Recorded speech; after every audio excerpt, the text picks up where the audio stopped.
hello, hello. Welcome, welcome. Come on in, come on in. Well, welcome to another thrilling instalment of Narrowboat Tales. And this is the start of going through Leicester and all the problems that we encountered. You loved Leicester, didn't you? I don't like it at all. It's a seedy, naughty place. Is it? Oh dear. There you got it. You got it from Carol, that. I didn't say it. I used the wrong word there. It'll do. It looks a bit suspect. To be fair, actually, we encountered quite a few situations. We were glad there was more than one of boats with us, to be honest. We would not have enjoyed going through there single-handed, nor on our own. But we're not there now. It was a dodge. Well, you had it. Here you go.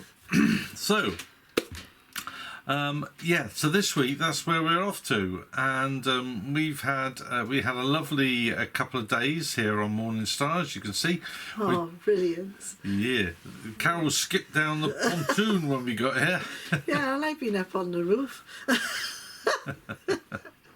And we had a lovely sunset too. Yeah. And we've got to shoot off, although by the time we read this we'd have shot back again, because we need to do a few things back on land, and then we're coming back to the boat, and that's it, then we're off on our travels. So we cannot wait. We are just so excited, aren't we?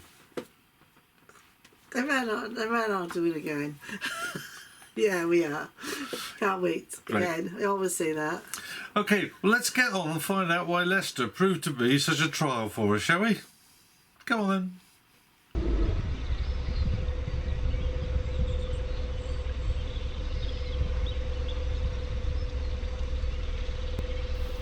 Well, we had a very restful night at Thurleston, and it was time in the morning to move on. And we set off with high hopes and good humour as we enter our first lock of the day, Thurston Lock.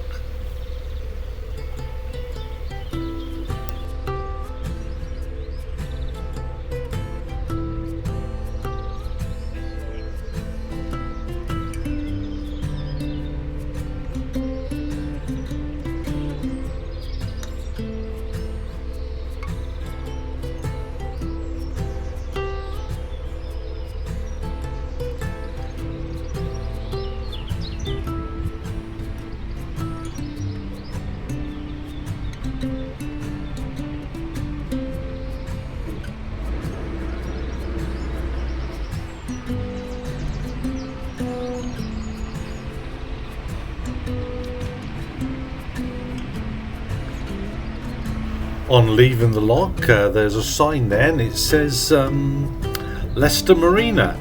But the thing is, if you follow that little arrow along a little bit, you'll see it's just totally overgrown. So I don't think Leicester Marina exists anymore. But I'm sure if it does, someone will put a comment below for me. Thank you.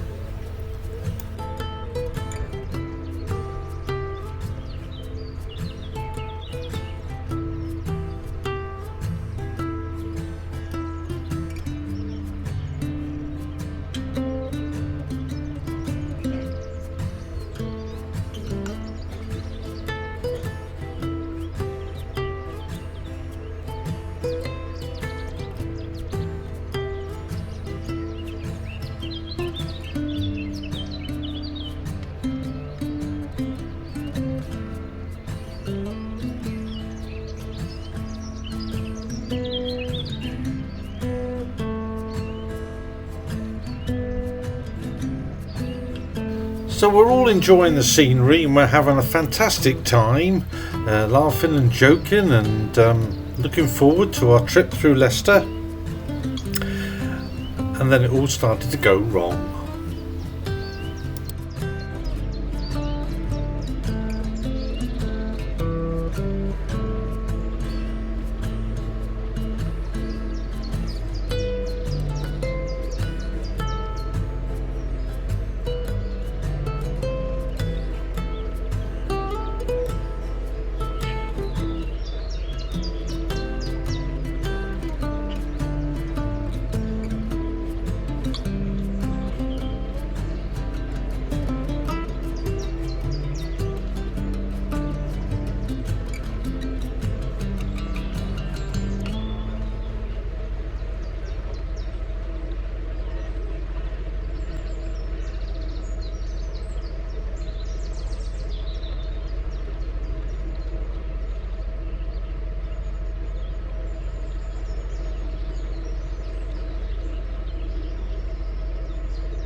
By now I was experiencing problems with the propulsion on Morning Star and struggling somewhat to keep us going, and with nowhere to moor up at the time, it was becoming quite a bit of a trial. So there was a lot of reverse thrusting going on and then forward motion to try and clear whatever it was from around the prop. But there is a lock just coming up, and in this lock it will give me a chance to take my first of what would be 3 excursions into the weed hatch for the day.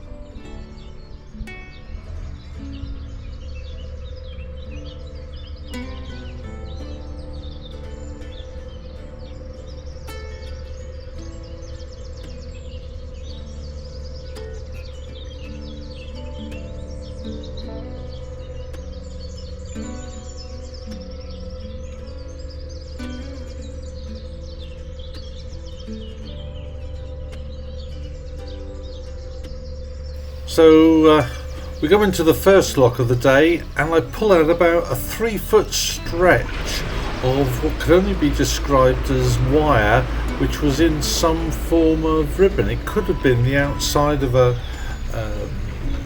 awning or something. It was all wrapped around the propeller, and it took me a while to free it, but this is what this lock holds in memory for me.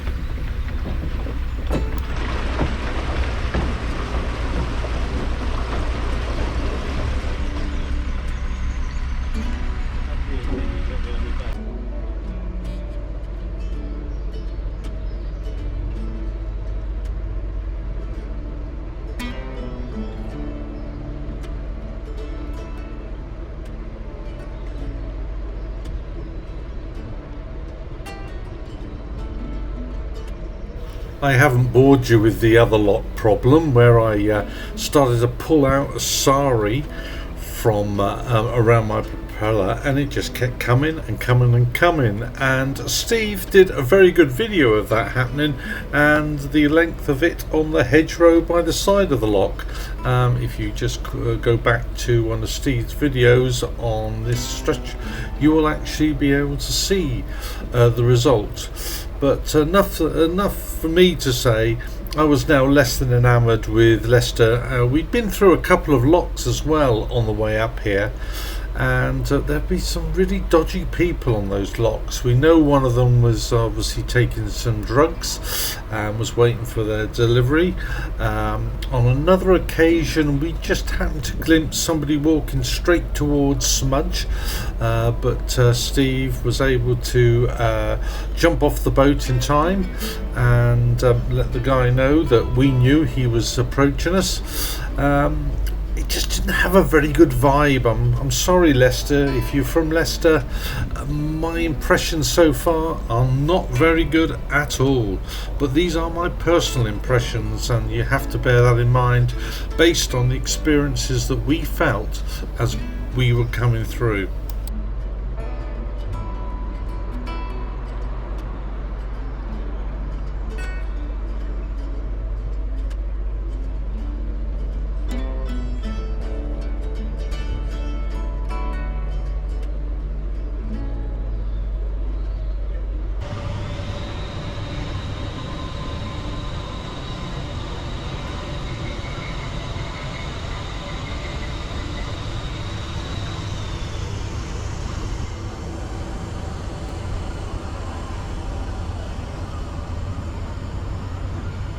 And here we are coming into the lock which is right in the centre of Leicester.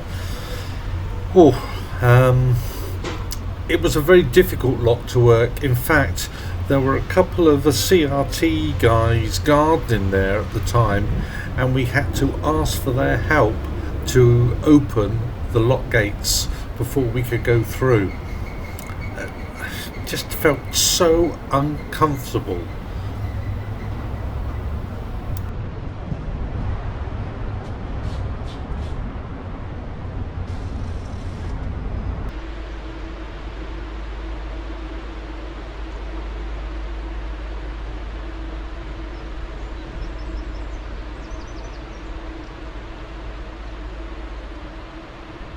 Now out of this particular lock, and we're going past the university buildings and students' quarters on our port side there, and also the secure moorings, which unfortunately didn't have any accommodation for us, but we have heard that even though they're secure, you still have to be a bit careful at night time, but that's only just hearsay. But we're now heading down the mile-long stretch now. This is in fact a beautiful stretch of water.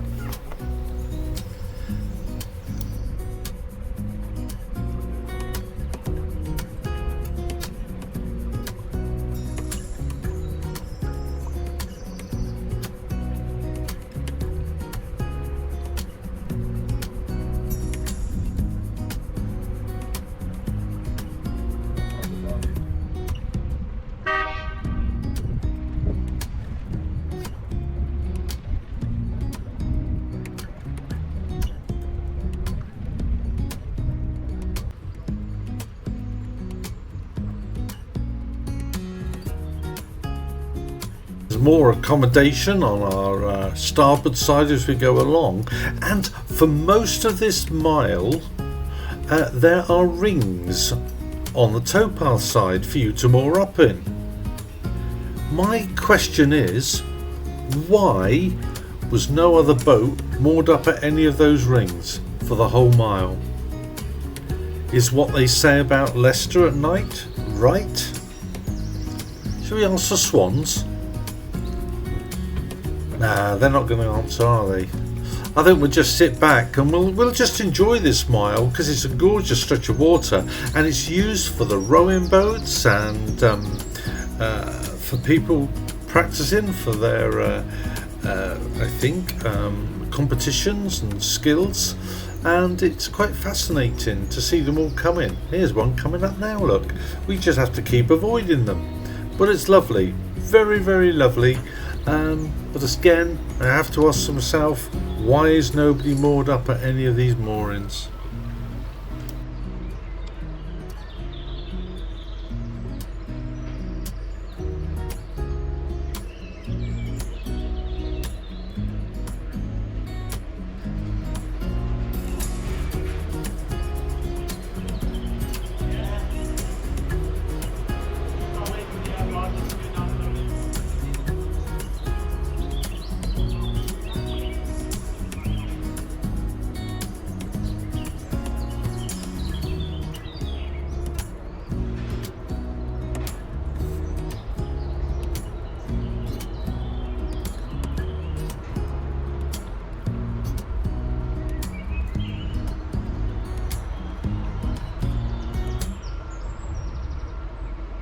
I think I'll stop my waffle for a while, and we'll spend the next few minutes and just enjoy the scenery and some gentle music to accompany it.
As we reach the end of the mile stretch, we have another lock, and just behind the trees to our port side is the Leicester City football ground. There's also a lovely big weir there, but we're not going to bother with that. We're just going to open these gates and get out of here.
It was quite nice to get out of Leicester, I've got to say, and to be on the other side of it. And the scenery here is in fact, again, very, very nice. And there are some places to moor up, which are also extremely nice. And we enjoyed a very quiet night, but I tell you, the relief coming through Leicester was immense. I found it quite a stressful experience, and I know I'm not alone in that, and I'm not the only boater to say that. So again, if you live in Leicester, I'm sorry guys, my experience was not a good one.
one more lock of the day, and once we're through this, we found a beautiful area to moor up in and a very enjoyable night stopover. And there we are, just along here, opposite this wide open space.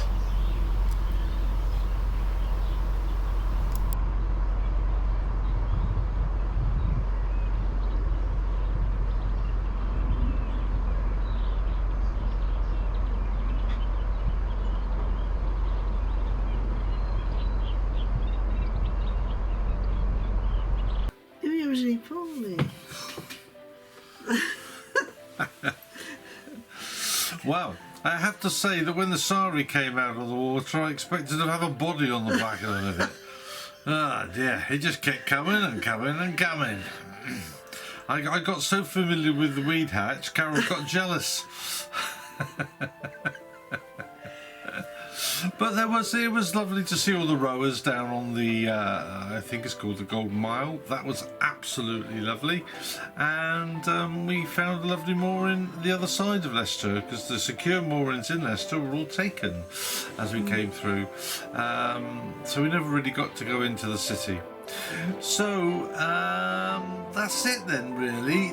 We just want to say, look, after last week's vlog, we had so many messages, and if we haven't got round to answering them all yet, apologies, but thank you so much for lovely. them. Absolutely lovely, weren't they? Yes, people are so lovely to us and kind, and, Yeah. and we just love them back, don't we? We certainly do. We certainly do. So that's it then until next week. So we're going to wish you all a fantastic week. Please stay healthy. Please look after yourselves and your loved ones. And until we meet again this time next week, this is Ian.